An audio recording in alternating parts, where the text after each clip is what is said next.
I must thank Bernard and Hasley for encouraging me to speak about this huge problem that is hanging over the heads of the Indian handloom industry, and that is the GST issue. Many of us working with handlooms have been demonstrating against it, sitting on Satyagraha. My friend Prasanna went on a hunger strike to press for its removal, which at least persuaded the Karnataka Chief Minister to write to the Prime Minister to remove this iniquitous tax. I would like to remind Prime Minister Modi that it was only in colonial times that a tax has been levied on handlooms, and that it might actually sound the death knell of the Indian handloom industry, the largest non-farm activity in rural India. So I request everybody here to join in this protest.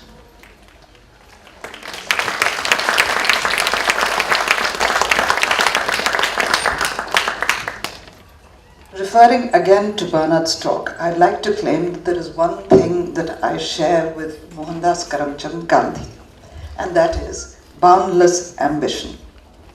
Bernard says that Gandhi gave the coup de grace to commercial production and dyeing of textiles.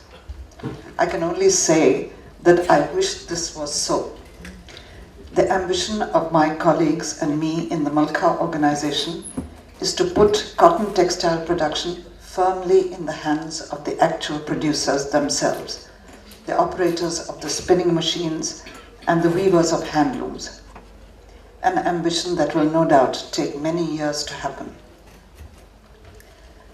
So my story is going to be the story of how our organization started on both the research into cotton textile production and indigo dyeing, natural dyes, together. Historically, there were two different kinds of cotton textile production in India. The fabric for the elite, the finer fabrics for the elite, and ordinary cloth for ordinary people. The systems of these two different kinds of production were actually quite different from each other. In the production of cloths for the elite, an important personage in the production process was the intermediary trader who provided the raw materials, because of course the raw materials for fabric for the elite were always more expensive. They were the finer cotton yarns and the silver and the gold for the zari. But by far the larger part of cotton cloth production in the country, historically, was ordinary cloth made by people from different communities, not necessarily weaver communities. This part of the Indian cotton textile production has been neglected by textile scholars for lack of records. Academic research in textiles has mostly concentrated on textile trade rather than production. So we don't really know who wove what, where, though there are some beginnings of that kind of research. There's D.W. Karuna's PhD thesis, which we hope that she will bring out in book form soon, called Non-Caste Weavers of South India. I think that's what it's called. You have seen in Jenny Balfour Paul's slides that the cloth exported from India many centuries ago was, apart from being the fine cloth, it was the ordinary thick cloth. And this cloth has been found in Egypt, in the hot, dry sands of that country, buried in the hot, dry sands. And up to now, it was the Fostat textiles, which were the final word in this particular segment. But about, I think, 20 to 25 years ago, there has been archaeological digs at a port which used to be called Berenike. And there they have found scraps of this ordinary cloth dating back to the 5th century of the Christian era.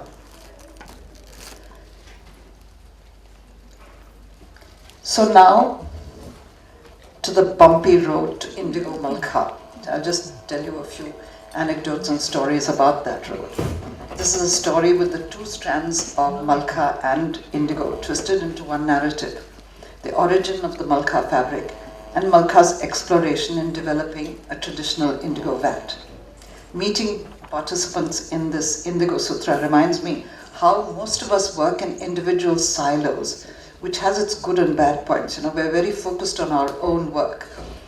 For example, the participants from Guadeloupe are able to extract something like 60 to 80% of the indigo from the indigo plant, whereas here I think we get about 30 to 35%. We have a lot to learn from them, and they do it for 9 months in the year, whereas here we do maybe. Archival research happened on the sidelines of our practical involvement with the cotton weavers of Chinnur. This happened to be a small pocket of weavers who were supplying cloth directly to their local customers, rather than going through the usual master weaver way of working. And this was in Hyderabad in Andhra Pradesh, and we started there in 1989. So they had made all the cotton cloth knits for all their neighbors, all the villages around, and they had done it until the supplies of yarn dried up in the mid-20th century. So before that, we heard from them that yarn used to come from England. And during the Second World War, the shipping lanes became too dangerous because there was Japanese attacks on the shipping lanes. So the yarn stopped coming. So they simply gave up weaving. So this was what led us to this conclusion that actually yarn is a very critical factor in weaving, and started off our whole research into yarn. So they had thought that if we arrange yarn for them, they can go back to their usual way of supplying cloth to local markets. But they were wrong. By that time, that's the end of the 20th century, almost the end, 10 years before the end of the 20th century, power looms had invaded local markets and power loom fabric was available. And when they made this cloth, there was nobody really to buy it because they could buy the power loom fabrics much cheaper. So we had to take this fabric to the urban markets far away from Chinnur to sell it there. And what was the method that we used in order to sell this very ordinary fabric? It was natural dyeing. So we persuaded the great K.V. Chandramouli to come to Hyderabad with us, to come to Chinnur with us and teach the weavers natural dyeing. And when this lovely colored cloth came off the looms, everybody was very excited. And our local coordinator made a kurta for himself, made a tunic for himself in this alizarin dyed red-pink cloth. And he sent it, bought the cloth and gave it to the tailor to be tailored.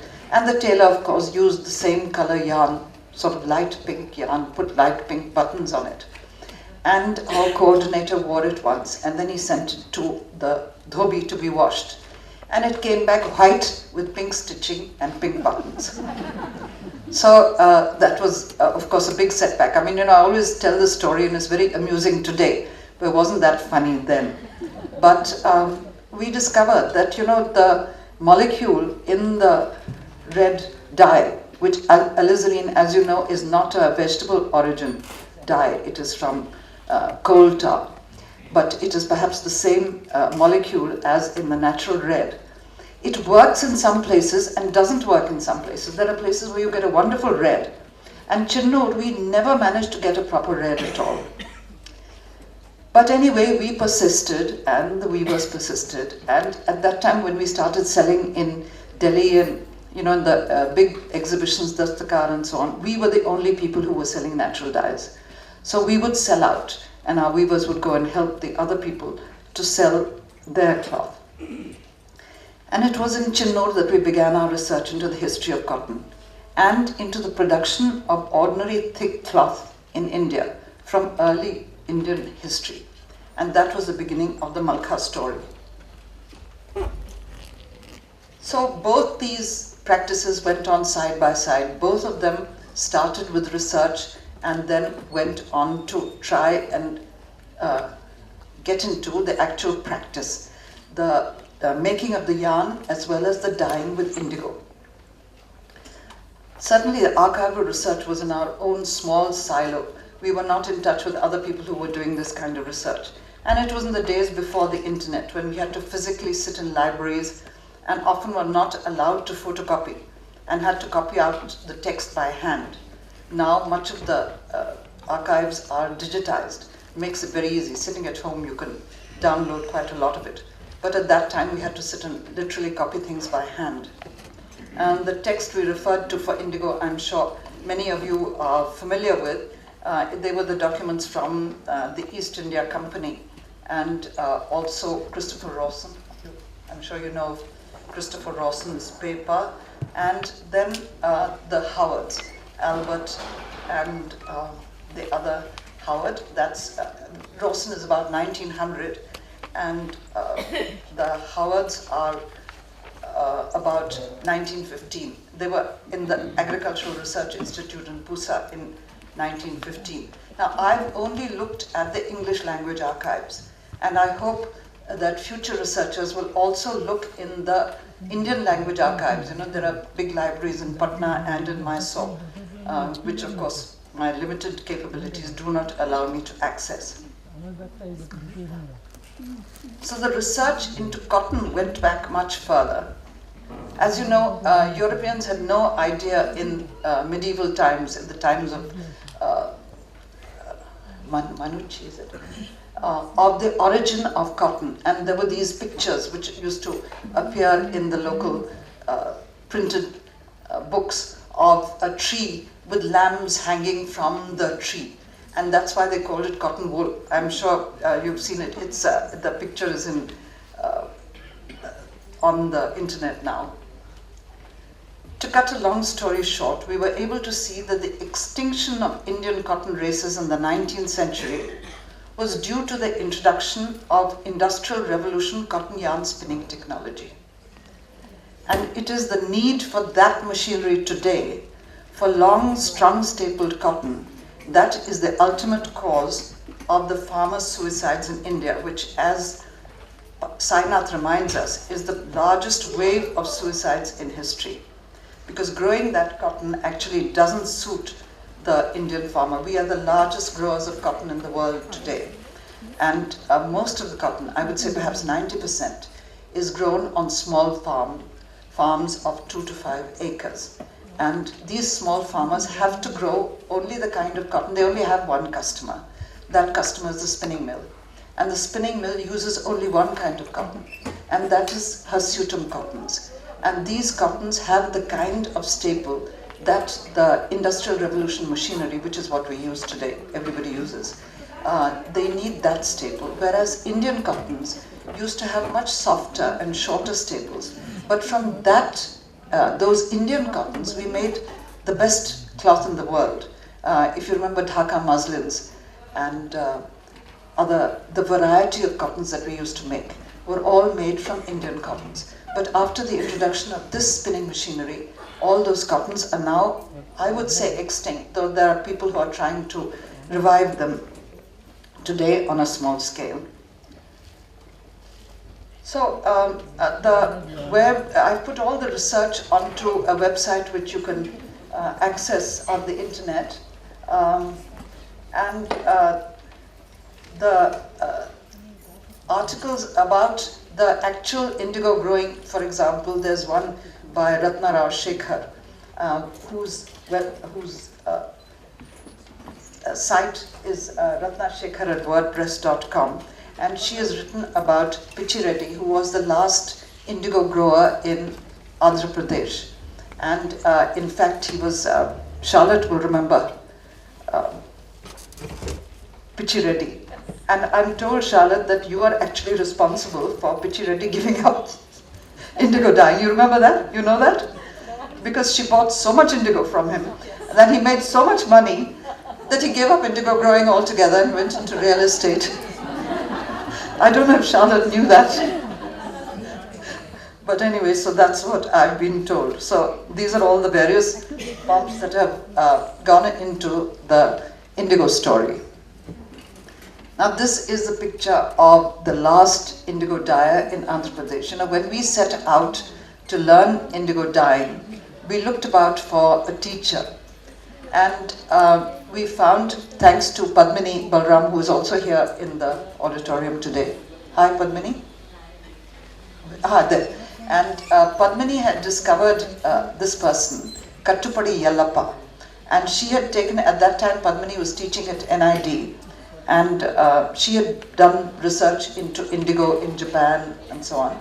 And she had taken, I don't know if I'm telling the story right, but she had encouraged Yellappa to come to NID, and at that time he was given a professor's position and a professor's salary, which, you know, at that time was a lot of money for him.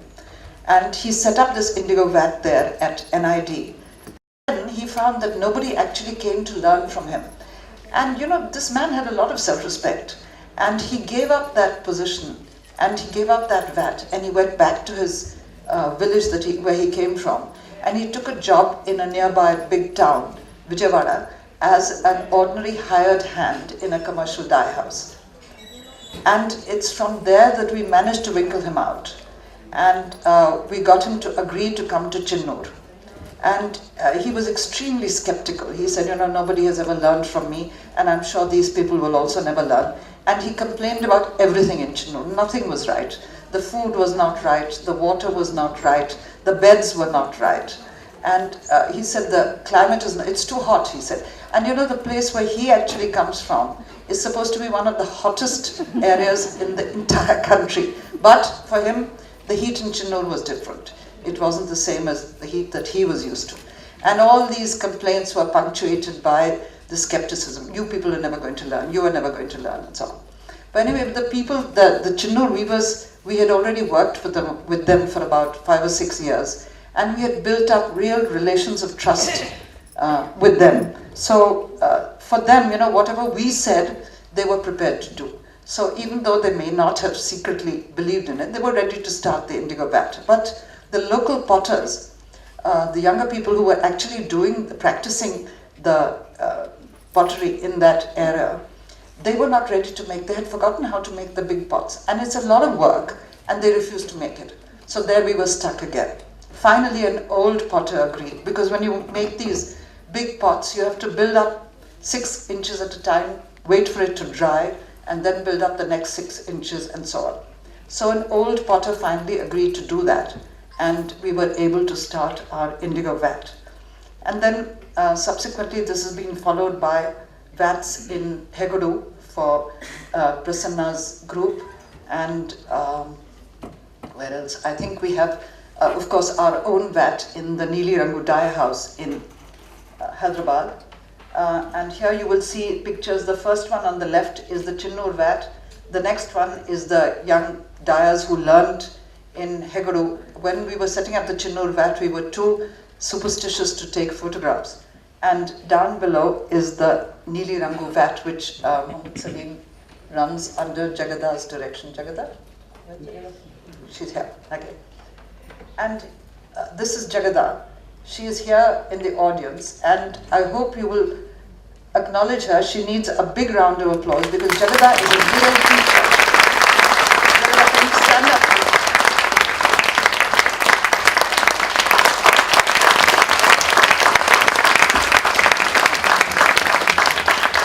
There are very few teachers like Jagada who take the full responsibility of teaching. And we have taught artisan dyers all over the country. We've taught Mukesh in Wardha. He has not been successful yet with his vat. I think we've taught the Juhi Pandey's group here, and others as well. And so I hope this whole business of restarting indigo dyeing in India is going to be spread slowly. And Rashmi was telling me, where's Rashmi? Rashmi was telling me that, you have also started an indigo vat they're growing indigo in the hills. But when we started, there were very few people that we could see that were, there was indigo being grown, but a lot of it was being exported. And there were very few people who were actually running indigo vats in the traditional manner. I have to say, I really don't know about the simpler ways of dyeing with indigo. I do know that you should not use hydrous sulfide because it's not actually very good for the skin. I'm sure the people like Dr. Sharda and so on who are much more clued up about the chemistry of it will be able to bear this out. But unlike indigo, hydrous sulfide is not good for the skin. And also it doesn't give you that really deep color. And also it's not light fast. So as far as I know, the traditional bat is the only, is the best way of doing it. I think Jesus will agree. No, he doesn't agree, but anyway, you could disagree later. And yeah, so that is what is so nice. But I never come to these very nice conferences. But you know, you meet people who actually do practice proper, what I consider proper indigo dyeing, which is without using hydrosulfide. But they also disagree that it is the best way. So anyway, here we go. And this is a picture of an Indian cloth. This has been carbon dated to the 5th century, and that was found in Berenike in Egypt. And actually this has been our precedent, because our objective in working in Malkha, mine and my young colleagues' objective, is not just to preserve a textile technology. That is actually a means to an end. What we are looking for is industry in the hands of its producers, real workplace democracy. And that is a very long way to go.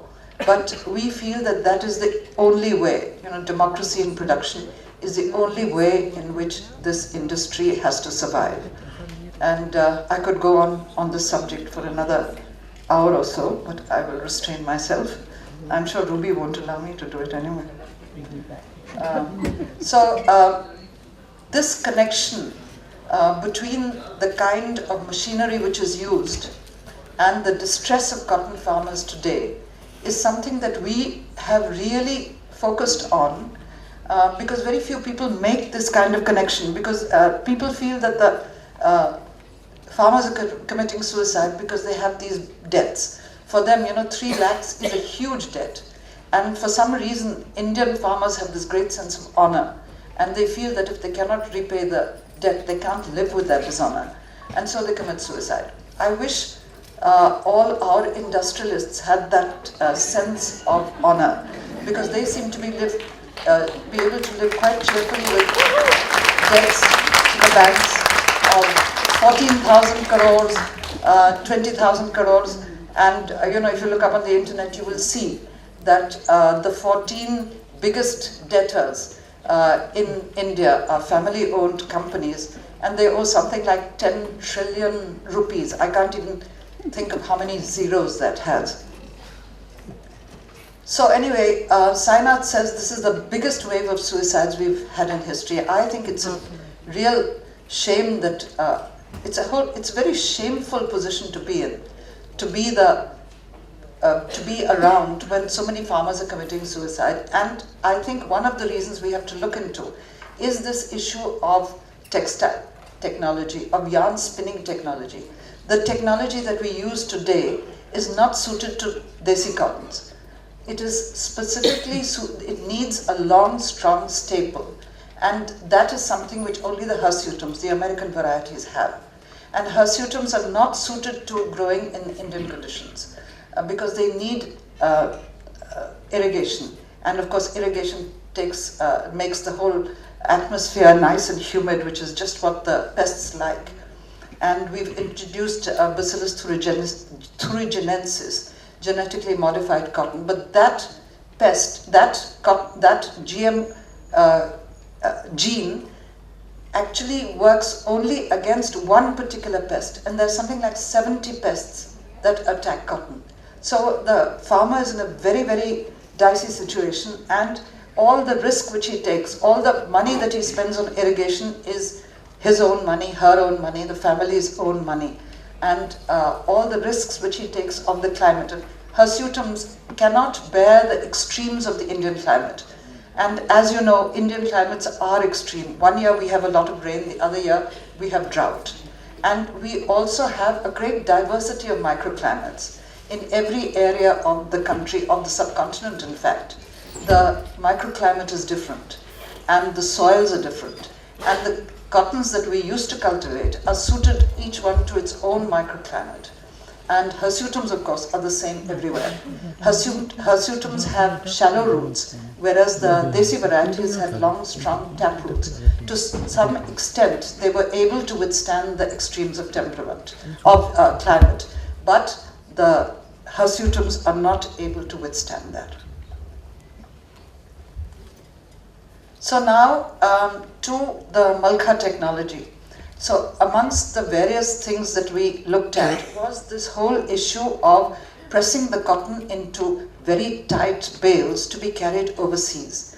Now this was invented in the 19th century by the East India Company because of course they worked with cotton that was grown either in the US or in India. Cotton has never grown in the United Kingdom where the first machines were installed.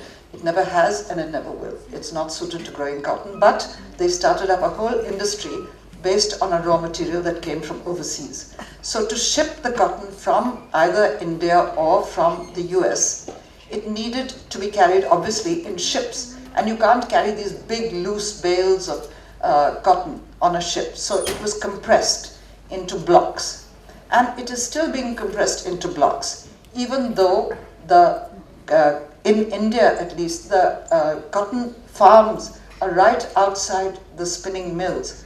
It is still compressed into bales because the machines that have been invented can start only with that baling process and unbaling process, a bale opening process. So this is something that's actually very damaging to the cotton fiber. And a whole debate went on from the time of the East India Company on whether baling actually damaged the cotton. And people firmly said, no, it doesn't. But we know that it actually is the cotton fiber is a very delicate thing. It's like an empty hose pipe in a spiral form. And that's what gives it that spinnability. There's no other fiber that I know of anyway that has that spiral structure. And when the fiber is ripe, then that spiral, that hose pipe becomes empty. Whereas when it's green, it's full of matter. And it's only when it's empty, when it's ripe, when the fiber is ripe, that you can actually use it for dyeing, because that's what holds the dye. But if you use the fiber which is not ripe, which still has green matter in it, it doesn't hold the dye. But all these things all the fibers are damaged in the process of being pressed into bales, and then when you press it into bales, it becomes like a block of wood. So then you have to separate all the fibers back from this block of wood back into their original state before you can start the spinning process. So the thing that we have done, one would have thought that anybody could have thought of that, is to eliminate those two processes of pressing it into bales and then having to unpress it. So we use unbaled cotton, and here you will see in our small mill near Sirsala, which I think Anshul and Gitanjali have visited, the first stage, which is after your cotton is loosened, we feed it straight into the kada, the unbaled cotton. And our whole mill is on a small scale. There are 400 spindles on the ring frame. We use the same ring frame as the mainstream machinery uses because frankly there is no other technology. And this is something that the Indian state needs to look into because it needs a huge amount of serious research in order to develop a technology that is suited to Indian cottons. That technology has to be able to cope with diversity. It has to be able to take different kinds of cotton. And it has to be flexible enough to do that. The Indian handloom is actually a very flexible way of weaving cloth. And we need spinning technology to match, which we don't have. So anyway, we use the same existing technology, but on a smaller scale. We have 400 spindles as against conventional mills, which have something like 40,000. So our objective is to put these mills in the hands of the actual producers. Whether we make a cooperative with the handloom weavers and with the cotton farmers, or whether we manage to have a structure of separate cooperatives of farmers and weavers and spinners, we haven't yet worked out. But this is what we're hoping to do. And this way of making yarn also ensures that the cotton takes dye much better. And that's our speciality, what you will see in the Malkha fabric, is that it becomes a very nice, deep kind of blue because it takes color better. And this is the reason why, is because the cotton has not been through the baling and the bale opening process. So I think that's all for now. Thank you, Ruby.